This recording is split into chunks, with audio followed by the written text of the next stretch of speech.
Wahai sekalian kaum perempuan, bertakwalah kepada Allah dan perbanyaklah bersedekah. Aku lihat kebanyakan penghuni neraka dari kalangan kaum kalian. Ini Nabi cerita kayak gini bukan mau nakut-nakutin kita kaum perempuan, bukan. Tapi biar kalian belajar yang perempuan-perempuan dari umatnya yang biasa hadir di majelis, yang kepengen baik, kepengen menghindar dari api neraka, biar bisa ngerti caranya menghindar dari api neraka tersebut. Sahabat hijrah, istiqomah dalam hijrah menuju jalan-jalan hidayah. Assalamualaikum warahmatullahi wabarakatuh. Alhamdulillah, wassalatu wassalamu ala rasulillah Muhammad ibn Abdillah wa ala alihi wa sahbihi wa man walah. Subhanaka la ilma lana illa ma 'allamtana innaka antal alimul hakim. Rabbi shrah li sadri wa yassir li amri wahlul 'uqdatan min lisani yafqahu qawli. Amma ba'du. Semua yang hadir di majelis ini, baik ibu-ibu, kakak-kakak, adik-adik, anak-anak, nenek-nenek, semoga semuanya dirahmati dan dicintai Allah. Semoga semuanya disayangi dan disyafaati Nabi besar Muhammad sallallahu alaihi wasallam, insyaallah. Amin ya rabbal alamin. Baik, sebelum kita mulai, kita akan baca niat belajar bersama-sama. Mudah-mudahan ilmunya nanti sekali lagi jadi ilmu yang manfaat buat kita sekalian. Bismillahirrahmanirrahim. Nawaitu ta'allum wa ta'lim wan naf'a wal intifa' wal mudzakarah wat tadhkir wal ifadah wal istifadah wal hidza 'ala tamassuk bi kitabillah wa sunnati rasulillah sallallahu alaihi wa alihi wasallam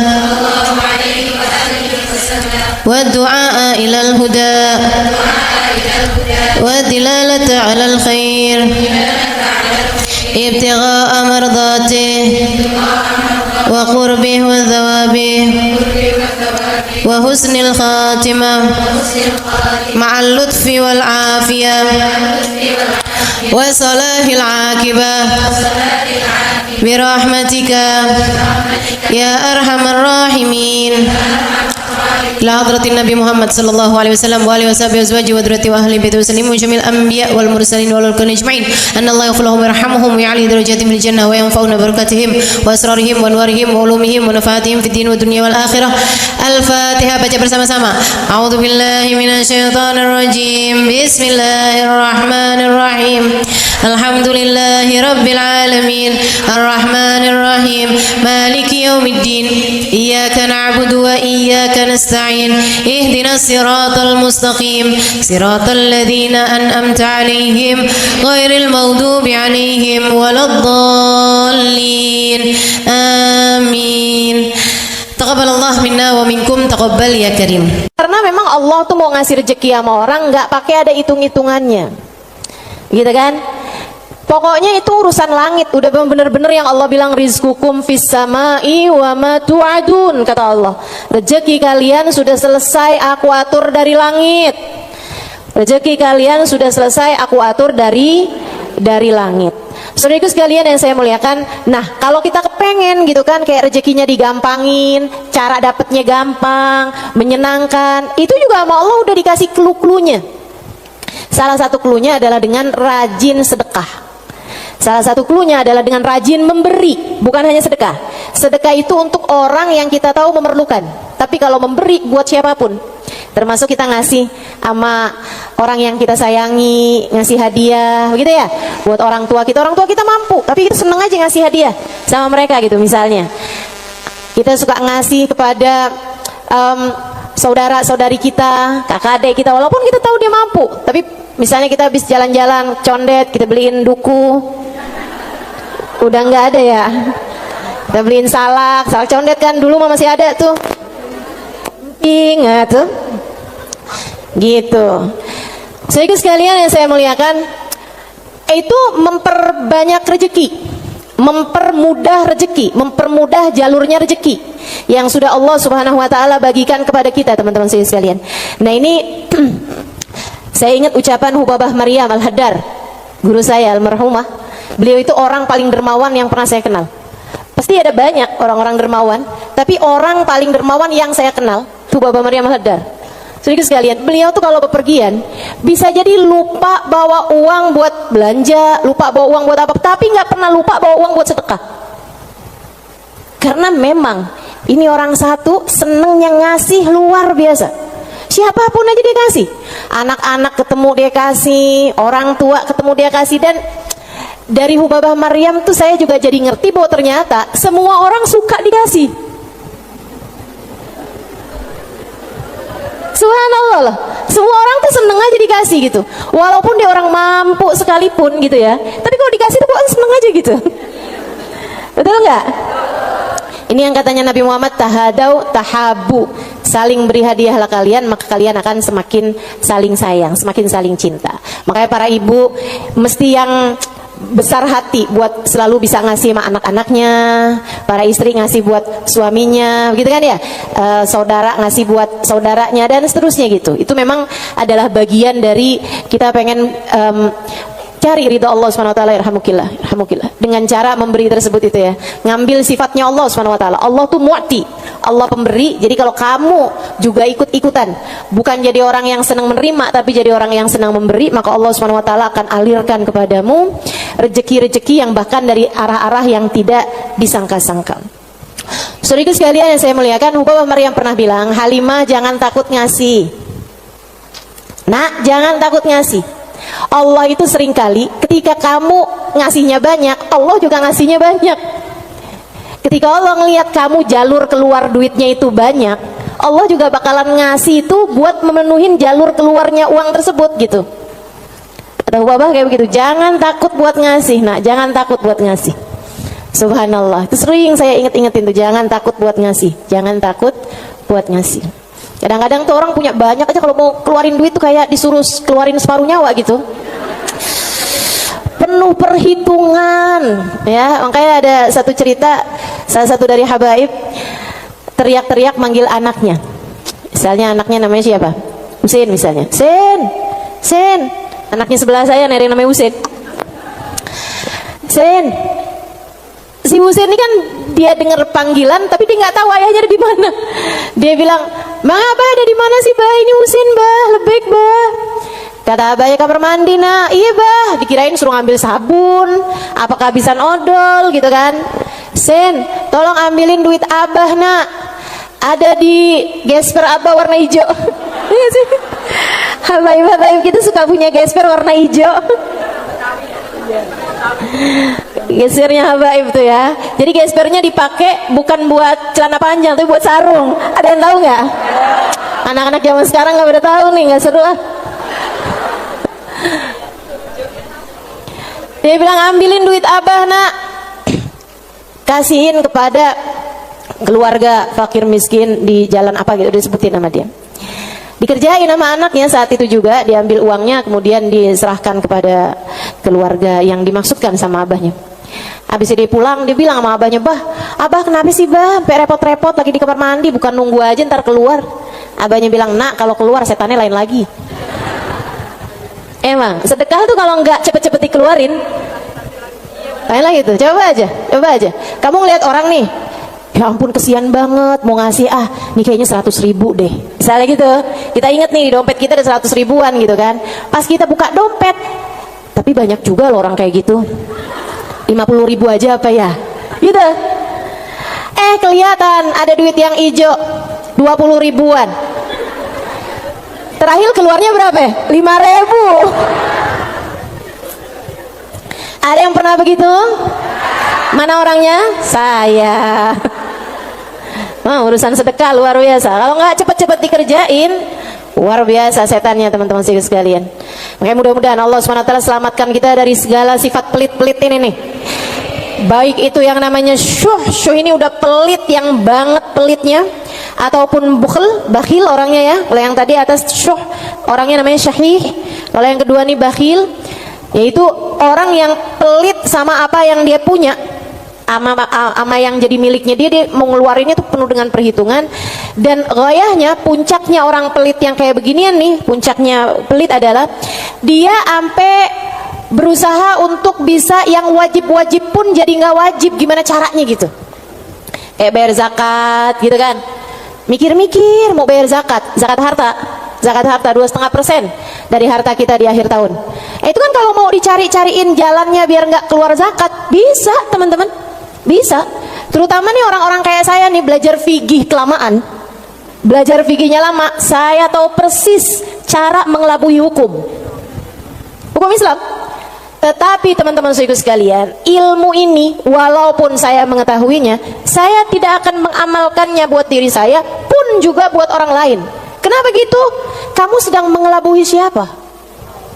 Bukankah Allah Maha tahu segalanya? Kamu mau nih gimana caranya biar duit saya nih nggak saya zakatin? Oh, kamu begini, misalnya gitu ya. Sekedar dirubah bentuk duitnya itu, jadi tanah, jadi rumah, kan zakatnya setahun lagi. Bisa aja kayak begitu. Akan tetapi teman-teman saudara sekalian, sekali lagi ini pengelabuhan urusan dunia. Tapi kalau urusan di hadapan Allah Subhanahu wa taala, Allah tahu segalanya. Allah paham niatmu, mau deket haul, mau deket waktunya wajib mengeluarkan zakat, kamu beli tanah biar duit kamu berubah jadi tanah untuk menghindarkan kewajiban zakat.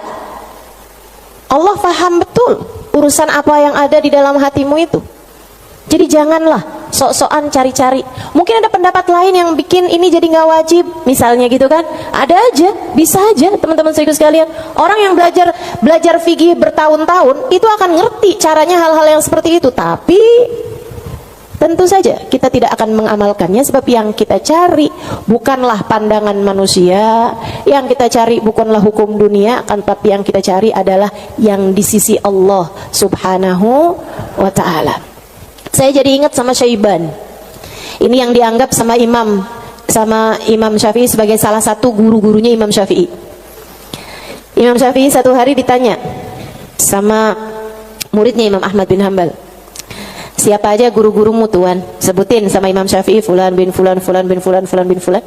Kata Imam Syafi'i, Syaiban Ar-Ra'i. Siapa? Syaiban Ar-Ra'i. Kok saya nggak pernah dengar ya yang satu ini? Imam Syafi'i itu orang pintar, saudaraku sekalian, sangat pintar. Nih saya ceritain kecerdasan, kepandaian Imam Syafi'i. Imam Syafi'i itu kalau mau ngafal halaman 276, 277-nya ditutup dulu. Kenapa gitu? Karena kalau saya kelihatan suka ikutan masuk juga. Kecerdasan jenis apa itu coba? Ini kayaknya udah tingkat langit ke-7 nih cerdasnya nih. Itu bisa-bisanya gitu. Saya kalau mau ngafalin halaman misalnya 276, saya baca berulang-ulang, itu pun juga masih belum apal-apal gitu kan. Besokannya lagi saya ulang lagi, besokannya lagi saya ulang lagi juga gitu. Karena kalau nggak diulang-ulang ntar kayak suka gampang lupa nggak sih? Sedikit sekalian yang saya muliakan, ini buat ibu-ibu sih kayaknya nggak relate deh. Kita nih kadang-kadang baca surat Al-Kafirun aja bu, ujungnya nggak ke bawah-bawah. Bismillahirrahmanirrahim. Qul ya ayyuhal kafirun la a'budu ma ta'budun wa la antum a'biduna ma a'bud wa la ana a'budu ma battum wa la antum a'biduna ma a'bud wa la ana a'budu ma battum wa la antum. Mana dia nih ujungnya nggak kena-kena. Imam Syafi'i hafal Quran di usia 7 tahun seperti kita hafal surat Al-Fatihah sekarang. Kita hafal surat Al-Fatihah kan nggak kebalik-balik tuh. Apalah aja biar sambil goreng, sambil apa aja yang namanya Fatihah mah nggak pernah keliru ya bu ya. Nah itu Imam Syafi'i hafal Al-Quran 30 juz kayak kita hafal surat Al-Fatihah sekarang. Itu disampaikan oleh guru kami Sayyidil Habib Umar bin Hafid. Teman-teman sekalian, gimana enggak tuh Imam Syafi'i itu belajarnya kayak gitu tuh modelannya tuh. Dulu Imam Syafi'i itu orang sangat nggak punya teman-teman. Imam Syafi'i itu duduk di majelisnya Imam Malik. Itu beliau pertama hadir duduknya di luar aja, nggak dicatat, dengerin aja, karena nggak istilah katanya nggak ikutan bayar sekolahnya, jadi dia di luar gitu kan.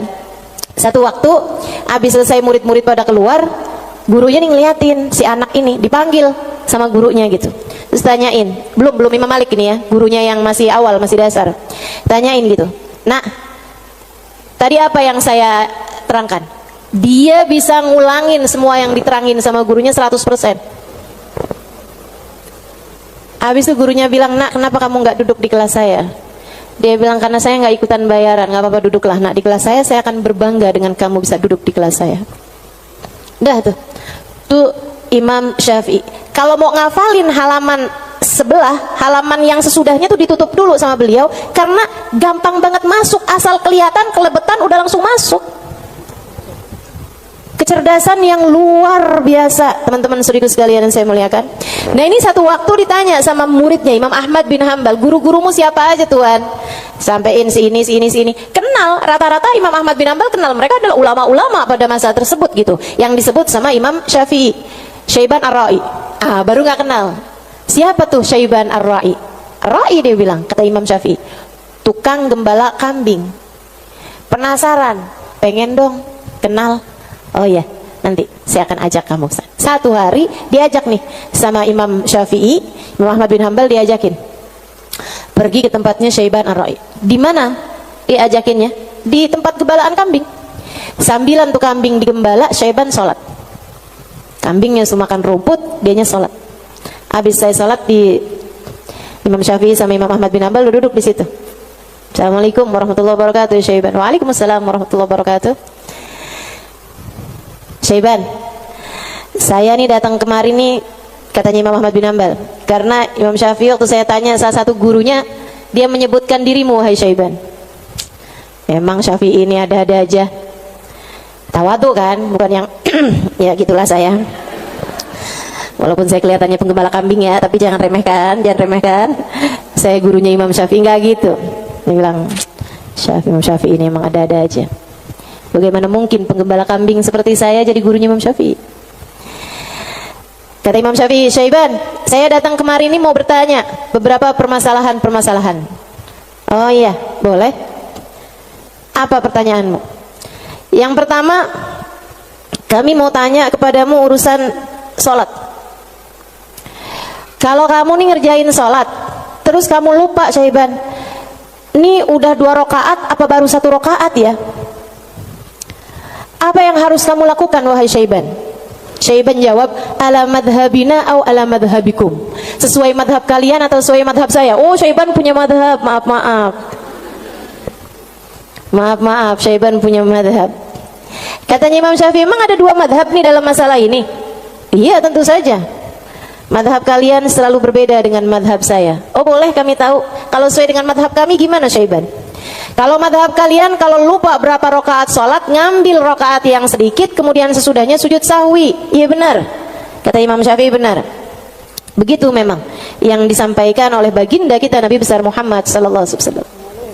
"Kalau madhab kalian gimana Syaiban?" Kata Syaiban, "Kalau madhab kami, madhab ahli tasawuf, madhab hamba-hamba dekat dengan Allah subhanahu wa ta'ala, madhabnya para wali lah boleh dibilang." Dia bilang, "Kalau kami sholat menghadap Allah, tapi kami sampai lupa berapa rakaat kami menghadap kepadanya, artinya kan pikirannya kemana-mana. Dia adalah orang yang sudah kurang ajar kepada Allah. Dia harus dihukum dengan puasa setahun dan qiyamul lail setahun." Itu hukuman buat orang, itu pelajaran buat orang yang bisa sampai lupa ngadep sama Allah subhanahu wa ta'ala. Ada yang mau ikutan madhabnya Syaiban?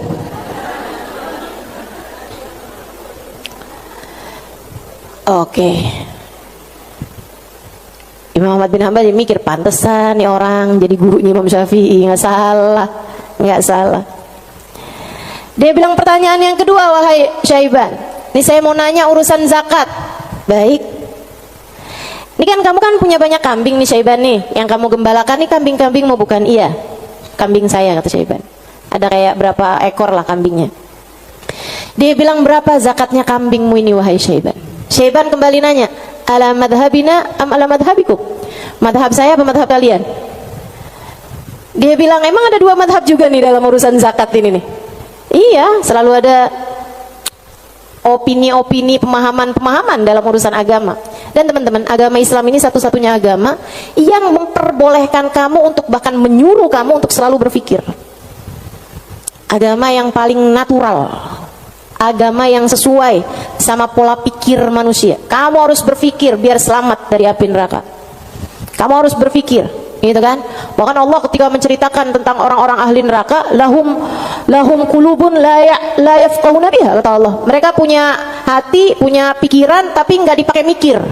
Akhirnya jadi ahli neraka. Orang selalu aja tuh fa'tabiru ya ulil albab, gitu kan? Maka ambillah pelajaran dari sini wahai yang berpikir. Disuruh berpikir. Kita ini dalam Islam ini disuruh berpikir. Nggak boleh kayak yang ya udah ini doktrinnya agama, udah ikut aja, nggak bisa. Islam ini adalah agama yang selalu memerintahkan kamu buat berpikir. Makanya Syaiban kepikiran tuh jawaban-jawaban yang tidak sesuai dengan konteks fikih, tapi tidak salah teman-teman. Ya orang yang lupa rakaat kemudian dia merasa bahwa dirinya adalah seorang yang kurang ajar sama Allah Subhanahu wa taala karena menghadap Allah, tapi kepikirannya gelambiar kemana-mana. Kalau dia kemudian menghukum dirinya sendiri dengan puasa sepanjang tahun, ya itu tentu adalah sesuatu hal yang luar biasa tingginya gitu. Seseorang yang sudah mencapai tingkat spiritualitas yang sangat-sangat berkelas. Ditanya nih urusan zakat nih. Berapa zakatnya wahai Syaiban? Katanya Syaiban, ala madhabina am ala madhabikum. Sesuai dengan madhab kalian apa sesuai dengan madhab saya? Kalau madhab kami gimana Syaiban? Orang kan buat tahu kan mesti tahu perbandingannya. Oh kalau madhab kalian 40 ekor kambing, 1 ekor kambing, 121 2 ekor kambing, selanjutnya setiap 100 1 ekor kambing. Iya benar. Kayak gitu tuh. Zakatnya kambing. Menurut Islam sesuai dengan apa yang sudah diajarkan baginda kita Nabi besar Muhammad. 40 1 ekor kambing, 121 2 ekor kambing, selanjutnya setiap 100 1 ekor kambing. Jadi kalau kamu punya 900 ekor kambing berarti 9 ekor gitu. Kalau menurut madhab kalian gimana wahai Syaiban? Syaiban kemudian menjawab, kalau madhab kami, saya ini budaknya Allah. Innama ana abad, saya ini adalah budaknya Allah. Dan seorang budak tidak memiliki harta, sebab semua harta budak adalah harta majikannya. Dan itu benar, harta budak adalah harta majikannya. Jadi kambing-kambing saya ini ya udah terserah Allah aja. Kalau diperlukan saya kasih, kalau nggak diperlukan nggak saya kasih. Kalau kemudian misalnya nih punya kambing 20 gitu kan, tapi ini lagi ada orang mau ngawinin nih, perlu 3 ekor kambing, ya udah keluarin 3 ekor kambing. Saya nggak pernah merasa memiliki kambing-kambing saya. Berapapun yang diperlukan akan saya keluarkan, sebab bukan milik saya, semua hanyalah milik tuan saya. Saya hanyalah budak, yang saya miliki adalah miliknya tuan saya. Tuh, hamba berkelas. Makanya mereka tuh ngeluarin duit sebanyak apapun nggak pernah merasa berat. Kenapa? Ngerasanya cuma dititipin doang, nggak pernah ngerasa itu adalah milik dia gitu. Ngerasanya cuma dititipin doang. Makanya sedekahnya gede-gede teman-teman, berjuang dengan hartanya tuh besar-besar. Dan saya ketemu orang-orang semacam itu, punya duit berapa dikeluarin segitu-gitunya tuh. Itu ketemu orang-orang yang seperti itu gitu. Masya Allah, Masya Allah. Mudah-mudahan Allah angkat kepelitan dalam diri kita, insya Allah. Semoga Allah angkat sifat bukhl dalam diri kita, sifat syuh dalam diri kita ini. Amin ya rabbal alamin. Wa amma man bakhila bil infaq fi wujuhil khairat. Adapun orang-orang yang pelit dalam menafkahkan hartanya pada jalan-jalan kebaikan, wa taraikir kurubat, dan arah-arah gurubat, arah-arah ibadah. Maksudnya kalau disuruh keluarin hartanya buat yang lain, misalnya gitu ya, dia ngawinin anaknya, udah jor-joran tuh. Tapi kalau giliran suruh nyumbang, itulah ya, dia punya hartanya banyak nih. Kalau misalnya duitnya itu mau dipakai buat bikinin pesta, bahkan sekedar pesta ulang tahun yang tiap tahun tuh keulang, kan itu ya, itu dia akan kerjain gitu kan. Ulang tahun ulang tahun perkawinan ulang tahun anaknya, ulang tahun cucu, ini dikeluarin hartanya gampang banget gitu. Tapi giliran bikin maulid dong, ini kan lagi bulan maulid, udah banyak kok yang bikin maulid. Ya kalau gitu nyumbang deh buat orang yang bikin maulid, udah banyak yang nyumbang buat bikin maulid gitu. Jadi kalau urusannya yang kebaikan-kebaikan gitu kan, tuh ada pondok pesantren tuh lagi susah, oh ya udah deh ntar aneh sampein deh sama orang itu kaya tuh, banyak tuh duitnya tuh. Dia lupa kalau duitnya juga banyak. Ada orang-orang yang kalau jalan-jalan yang lain dia royal, dia biasa aja gitu, ngeluarinnya nggak berat. Tapi di saat dia suruh ngeluarin untuk jalan-jalan kebaikan, dia ngerasa berat. Yang kayak begini, ma'at tamakkun min dalik, padahal dia mampu untuk melakukan itu, fahaluhu ahwan min halil ladzi qabla, keadaan dia masih lebih mending daripada keadaan orang-orang yang di atasnya, yang syuh atau yang syahih atau yang bakhil tuh ya.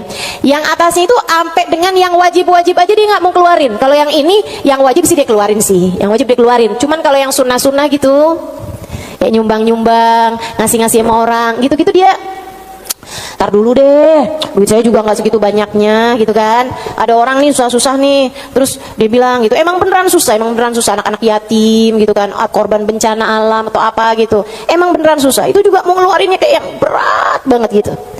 Yang kayak beginian gimana nih?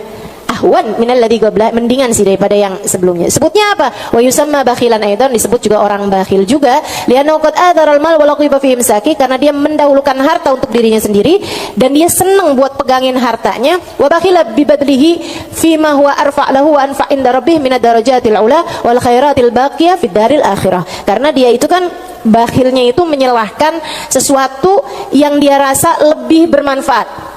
Kalau dia disuruh nyumbang nih, kayak dia akan mikir yang daripada saya nyumbang, mendingan juga buat sekolah anak aja nih dulu.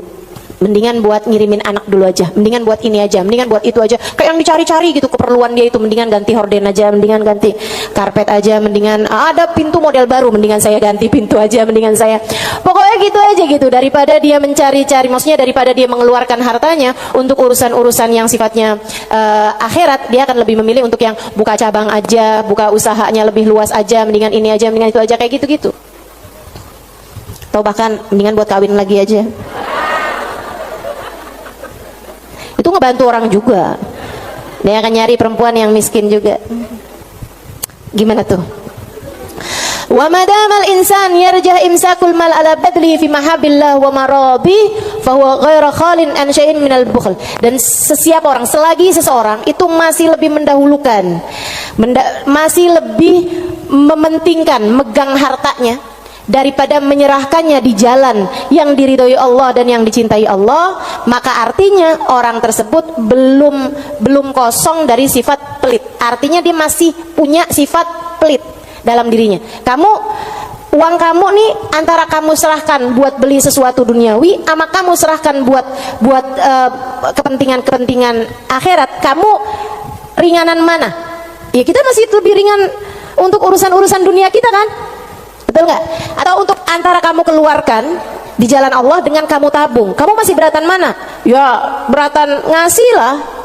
Kalau buat nabung kan ya buat diri kita sendiri, itu investasi masa depan, harus kita pikirkan juga kan. Nah itu berarti kata Imam Ghazali, Imamul Haddad, sini Imamul Haddad yang bilang ya, bukan saya ya. Berarti dia ya memang masih pelit juga. Kamu masih pelit. Selagi antara uang kamu pakai buat tabungan sama uang kamu serahkan untuk jalan-jalan kebaikan, kamu masih memilih untuk nabung. Berarti ini kayaknya kita semua masih pelit lah ya. Udah kita sepakatin aja dah. Masih pelit semuanya, ya Allah, ya Allah. Makanya masih harus terus-terusan berdoa, Allahumma inni a'udzubika minal ajzi wal kasal wa Allahumma inni a'udzubika minal hammi wal hazan wa a'udzubika minal ajzi wal kasal wa a'udzubika minal jubni wal bukhl wa a'udzubika min ghalabatid dain wa qahrir rijal. Itu masih harus terus-terusan kita baca teman-teman, tiap hari, tiap pagi kita baca doa itu. Ya Allah, beri kami hidayah untuk bisa ringan tangan dalam memberi, enggak terus-terusan pelit sama apa yang kami miliki ya Allah.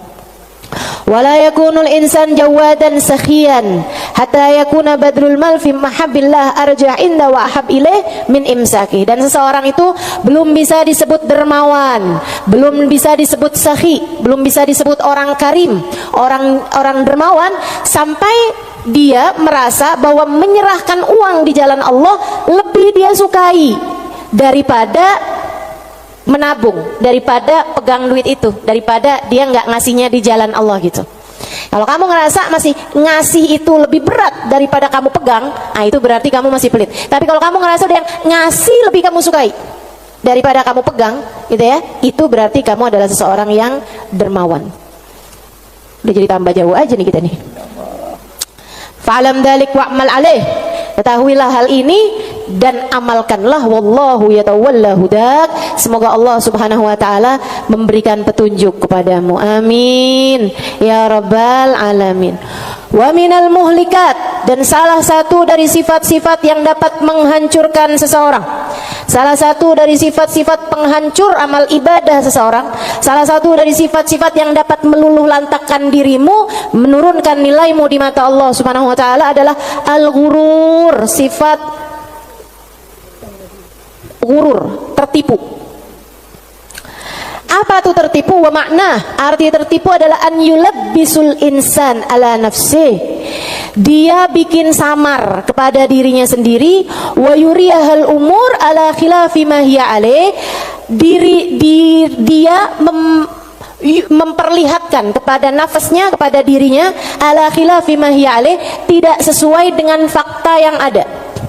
Wadhalik lidu'fi basiratihi 'ala din, dan yang seperti ini adalah karena lemahnya pemahamannya, basirahnya, basirah itu pandangan hati, lemahnya pandangan hati dia fiddin, dalam urusan agama, wa qillati ma'rifatihi bihaqaiqi, dan sedikitnya pengetahuan dia dengan hakikat-hakikatnya agama, walijahli li afatil a'mal wa mawaqa'id syaitan, dan karena ya rahmukillah banyak bener, saya ada gak? Walijahlihi, dan karena ketidakfahaman dia biafatil a'mal, dengan penyakit-penyakitnya amal, wa maka itu syaitan, dan tipu dayanya syaitan, wali ghalabati hawa nafs alaih, dan karena menangnya hawa nafsu menghadapi dia, wa rukunihi ila amaniha wa khuda'iha, dan karena tenangnya dia dengan angan-angannya dirinya sendiri serta tipu dayanya dirinya sendiri. Waqad qala Allah Ta'ala, dan Allah Subhanahu wa taala telah menyampaikan, muhadziran li ibadihi minal ghurur, memberi peringatan kepada hamba-hambanya tentang bahayanya ketertipuan ini. Kata Allah Subhanahu wa taala, ya ayyuhan nas inna wa'dallahi haq, wahai sekalian manusia, sesungguhnya janji Allah itu benar. Fala taghurrannakumul hayatud dunya, janganlah kehidupan dunia menipu kalian, wala taghurrannakum wala yaghurrannakum billahil ghurur, dan janganlah ghurur, tipu daya, menipu kalian dari Allah Subhanahu wa taala.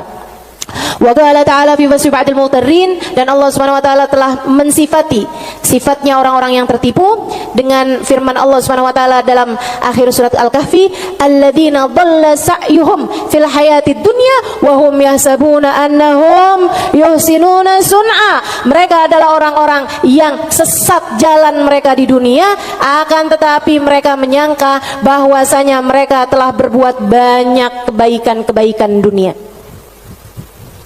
Banyak banget nih. Nanti Imam Ghazali, Imam Al-Haddad akan menerangkan tentang mereka-mereka ini. Wa qala ta'ala, dan Allah Subhanahu wa taala juga menyampaikan, walakinnakum fatantum anfusakum wa tarabbastum wartabtum wa gharratkumul amani hatta jaa amrullah wa gharrakum billahil ghurur. Ini ayat sebelumnya sangat indah sekali nih teman-teman. Sebentar saya akan bukakan.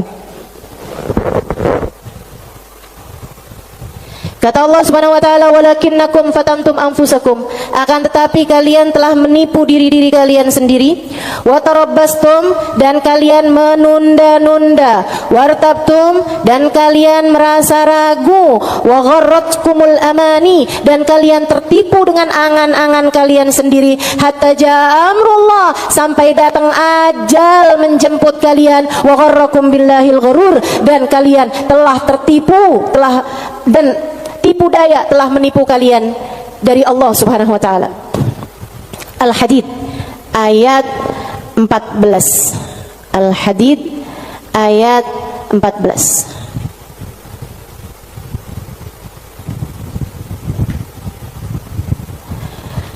Al-Hadid ayat 14. Nih. Ini serem sih.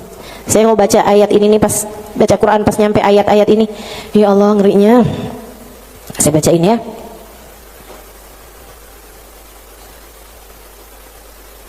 Dari mana ya enaknya nih ya? Dari ayat 11 deh. Al-Hadid dari ayat 11. A'udzu billahi minasyaitonir rajim. Man dzalladzi yuqridullaha qardan hasana fayudha'ifahu lahu wa lahu ajrun karim. Kata Allah, siapa di antara kalian yang mau menghutangi Allah?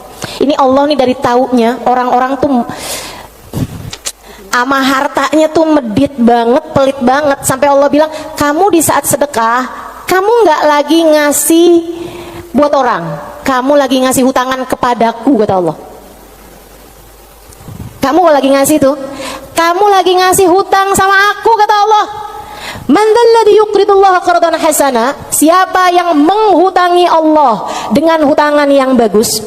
Hutangan yang bagus tuh ada orang miskin dikasih, ya, ada orang yang kepengen sekolah, nggak mampu sekolah, kamu sekolahkan. Ada janda-janda yang kepengen usaha nggak punya modal, kamu modalin, gitu kan? Ada orang tua-tua yang emang udah nggak bisa lagi usaha, kamu berikan nafkah bulanan kepada mereka gitu. Ada yang lagi ngebangun misalnya pondok pesantren atau masjid yang memang tidak akan kembali berupa keuangan, ya, maksudnya secara langsung gitu kan. Nah, itu semuanya ini disebut sebagai jalan-jalan kebaikan. Allah menyebutnya sebagai qardhan hasana, hutangan kepada Allah. Kenapa Allah bahasanya sampai pakai utang? Dan yang hutang itu Allah, kayak Allah tuh lagi yang tenang, utang, aku akan bayar. Dan aku kalau bayar nggak main-main, aku lipat gandakan minimal 10 kali lipat. Dan teman-teman, saya sih nggak tertarik sama urusan 10 kali lipat. Kamu sedekah, balik 10 kali lipat. Saya nggak terlalu tertarik sama itu. Saya tertarik sama sesuatu yang kita nggak bisa beli pakai uang. Yang kita nggak bisa beli pakai uang. Itu yang lebih membuat saya tertarik ketika bersedekah. Maksudnya gini nih, kalau misalnya kayak, kalau kamu ngasih 100.000, Allah bakal gantikan dengan 1 juta, 10 kali lipat kan? Saya nggak terlalu tertarik tuh yang begituan. Saya lebih tertarik kalau kamu kasih 100.000, Allah akan berikan kepadamu Halimah sesuatu hal yang bahkan kamu nggak bisa belinya dengan uang. Dan itu nyata, teman-teman. Kamu nggak bisa beli kesolehan anakmu. Mau beli di mana? Mau beli di mana? Kamu pergi cari apapun, kamu nggak bisa beli kesolehan anakmu. Kayak apa rasanya kamu bangun di waktu malam, terus kamu lihat, kok kamar anak saya nih lampunya masih nggak gelap semuanya ya. Biasanya kalau tidur dia gelap semua. Kamu buka pelan-pelan kamar anakmu, karena memang kamu udah bilang sama anakmu untuk kalau tidur jangan dikunci misalnya gitu. Kamu buka kamar anakmu dan di sanalah kamu lihat di jam 2 malam, jam 3 malam dia sedang bersimpuh di atas sejadahnya. Kamu bisa beli di mana hal kayak begituan? Saudariku sekalian yang saya muliakan, kamu punya anak-anak hatinya baik-baik, bahkan kamu punya suami hatinya menyayangi kamu dengan tulus, bisa beli di mana? Kamu memutuskan untuk pakai skincare, pasang filler, kamu udah sulam alis, sulam bibir, kamu bahkan mungkin oplas, nambahin tingginya hidung, belum tentu bikin hati suamimu sayang padamu, betul? Beli di mana tuh rasa sayangnya suami kepada seorang istri? Belinya sama Allah Subhanahu wa ta'ala, sebab Allah yang menggerak-gerakkan hati manusia. Saudara sekalian yang saya muliakan, Allah tuh kalau kamu kasih hutangan sama Allah Subhanahu wa ta'ala, kamu sedekahkan hartamu di jalan Allah Subhanahu wa ta'ala, Allah bisa bayar kamu dengan hal-hal yang gak bisa kamu beli pakai uang. Keberkahan kehidupan, kesolehan hati anak-anak, rasa sayang, rasa cinta di hati suamimu kepadamu, hati yang damai, kehidupan yang tenang, hati yang bahagia dalam taat pada Allah Subhanahu wa ta'ala, bahkan hidayah, inayah, taufik dalam dirimu. Teman-teman saudara sekalian, gimana caranya mau beli? Kamu bisa bangun di waktu malam, kemudian 2 rakaat, 4 rakaat, 6 rakaat, kamu mengerjakan ibadah pada Allah. Kemudian kamu beristighfar, kemudian kamu berdoa, kemudian kamu menyebut-nyebut namanya. Kenikmatan yang kayak begituan kamu nggak bisa beli pakai uang. Itu hidayah dari Allah Subhanahu wa taala. Suamimu nggak mau sholat kecuali dengan berjamaah, itu hidayah dari Allah Subhanahu wa taala. Yang beginian nih hidayah menuju kepada surga Allah Subhanahu wa taala, hati lapang, hidup bahagia, hati tenang, nggak bisa dibayar pakai uang. Nggak bisa dibayar pakai uang. Dibayarnya pakai apa? Yang bisa mengerjakan adalah Allah, maka hutangi Allah. Allah bisa membayarnya dengan itu semua. Karenanya saya sampaikan teman-teman, saya nggak tertarik sama yang kalau kamu sedekah balik 10 kali lipat. Kalau kamu keluarin, kamu jual motor, kamu kasih sedekah, kamu dapat Avanza. Enggak, saya nggak tertarik, mohon maaf. Bukan karena saya nggak tertarik sama pemberian Allah, tapi pemberian Allah yang masih bisa dibeli dengan uang, itu adalah pemberian-pemberian yang tidak berkelas. Allah bahkan memberinya kepada orang paling kafir di atas muka bumi sekalipun. Tapi kesolehan hati anak-anakmu, kesolehan hati suamimu, kesolehan dirimu sendiri, Allah kasih hidayah buat kamu bangun di waktu malam membaca beberapa ayat Al-Quran. Allah kasih kamu bangun di waktu malam, kamu menengadahkan tangan berdoa kepada Allah Subhanahu wa taala. Saat itu Allah, setiap kali kamu memanggil ya Allah, ya Allah, ya Allah, Allah menjawab labbaik ya abdi was'adaik, labbaik wahai hambaku, apa yang kamu mau, apa yang kamu mau, minta apa yang kamu mau. Ampuni dosa-dosa saya ya Allah. Allah bilang labbaik hambaku, aku ampuni dosa-dosamu. Mudahkan saya berbuat kebaikan ya Allah, labbaik hambaku, labbaik hambaku. Aku akan memudahkanmu berbuat kebaikan. Kasih saya ilmu yang manfaat ya Allah, labbaik hambaku. Aku akan beri padamu ilmu yang manfaat. Saudariku sekalian yang saya muliakan, yang ini nih tidak akan Allah berikan kecuali kepada hamba-hambanya yang Dia cintai. Cari adanya pada Allah Subhanahu wa taala semata.